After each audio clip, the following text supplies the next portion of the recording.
नमस्कार. नमस्कार. माझं नाव परमेश्वर पाटील. मी पाटीदार सीड्स प्रायव्हेट लिमिटेड या कंपनीकडनं तुमचं शेतामध्ये आलेलो आहे. दादा, तुमचं नाव सांगा. माझं नाव शिवाजी सीताराम पाटील, गाव, शेरी, तालुका, जामनेर, जिल्हा. जळगाव. बरोबर. Mobile number. 99 70 85 84 07. हे व्हरायटी कोणती लागवड केलेली आहे? कानागोड म्हणून सण आहे. तिच्यावर आळीचा प्रादुर्भाव कमी प्रमाणात होतो, त्याच्यामुळे मी 2 जूनला हिचा लावण केली आहे. बरोबर. तर माझी मेहनत जे म्हणली तर जमिनीची क्षेत्र जास्त असल्यामुळे तरी माझी जी मेहनत आहे ते थोडी तरी माझ्या साधारणपणे जमीन जास्त असल्यामुळे थोडी कमकुवत झालेली आहे.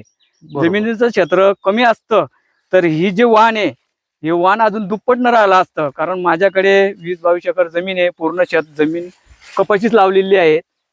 तर गंमत अशी झाली साहेब, ही कधी माझं क्षेत्र 4 ते 5 एकर राहिलं असतं तर ही जी 50 कैरी 70 कैरी दिसती ते 100 ते 125 कैरी बनली असती, कारण मी त्याच्यावर माझी जमिनीचं क्षेत्र कमी असल्यामुळे बरोबर मी ह्या वाहनाची जास्त तिची निगा करू शकलो असतो. परंतु माझी जमिनीचं क्षेत्र जास्त असल्यामुळे माझं काहीतरी अडचणीमुळे किंवा तिच्या मेहनत माझ्या म्हणल्याप्रमाणे झाली नाही, कारण माझ्याकडे क्षेत्रफळ जास्त असल्यामुळे मी तिची तेवढी ट्रीटमेंट केली नाही. बरोबर. तुम्ही जे सांगितलं ते बरोबर आहे, पण तुम्ही जी ट्रीटमेंट केलेली आहे आता, हे पूर्ण प्लॉट बघून घ्या. आता तुमच्या आजूबाजूला लोक बघत असतील या प्लॉटला. बरोबर. हे व्हरायटीचं कॅरेक्टर, व्हरायटीचं कॅरेक्टर. दुसरा विषय तुमची ट्रीटमेंट. तुम्ही म्हणताय मला ट्रीटमेंट पाहिजे तशी करता आली नाही शेत जास्त असल्यामुळे, तरी सुद्धा ते तुम्हाला उत्पन्न चांगलं दिसणार आहे. बोंडांची साईज तुमच्या शेतामध्ये जेवढी आहे तशी शेजारी तुम्हाला दिसणार नाही, आजूबाजूला दिसणार नाही. का नाही दिसणार?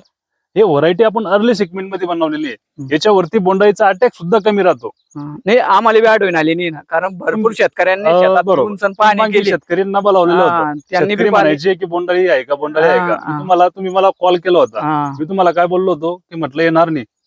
किती शेतकऱ्यांनी कैऱ्या पडल्या त्या? गच्चीच पडल्या आपल्या. दिसली बोंडाळी नाही, त्यांनीच सांगितलं की बुवा या शेतात या फ्लॅट मध्ये तरी बोंडाळीची संख्या. सकींसाठी हा प्लॉट कसा वाटला तुम्हाला? चांगला आहे.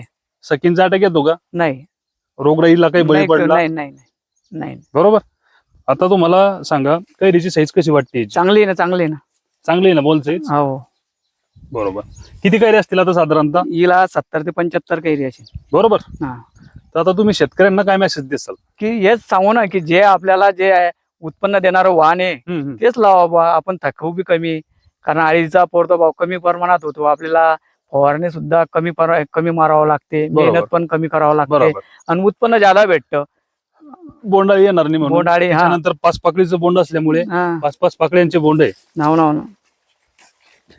5 पाकळ्यांचे बोंड आहे. 1 2 3 4 5. 1 2 3 4 5. खालची कैरी पण 5ची आहे, वरची कैरी पण 5ची. आता जवळपास इथपर्यंत माल म्हणजे अर्ध झाड जवळपास तुम्हाला 75% परिपक्व झालेलं आहे. 75% लागवड तुमची 2 तारखेची. 2 तारखेची.